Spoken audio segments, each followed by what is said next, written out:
Hi, my name is Chiara Tontini. I'm a PhD student from the University of Manchester, and on behalf of my co-authors, Dr. Regia Bahari, Professor Angela Simpson, and Professor Silvia Buffone-Paus, I'm here to present you a study recently published in Allergy titled Anaphylaxis and Desensitization Differently Activate and Induce IL-8 Release by Mast cells in a Human Peanut Allergy in Vitro Model. Mast cells are important effector cells in allergy that, when activated, release mediators such as histamine, tryptase, cytokines, and chemokines, which cause allergic symptoms. The most severe form of allergy is anaphylaxis, a generalized multisystemic reaction that can be life-threatening. As mast cells play such an important role in producing allergic symptoms, understanding strategies to inhibit their activation becomes key. One strategy to inhibit mast cells is desensitization, a procedure that, by exposing mast cells to increasing doses of the allergen over set intervals, produces less activation. However, to this date, desensitization has been studied mostly on animal models, and only few use human mast cells or sera of allergic patients to test mast cell reactivity. In our lab, we generate human mast cells from peripheral blood progenitors to study IgE-mediated responses. For this study, we sensitized mast cells either with IgE or sera of subjects with a history of anaphylaxis to peanut.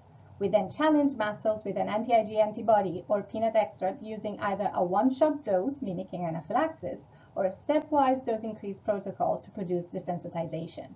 We then compared the two stimulation modalities at different time points to understand the refractoriness to restimulation and differences in cytokine and chemokine production. By doing so, we confirmed that desensitized human mast cells become less active and release less mediators compared to anaphylaxis when using anti-IgE and peanut extract as stimulation. However, we saw that the timing of recovery of desensitized mast cells largely overlaps with anaphylaxis.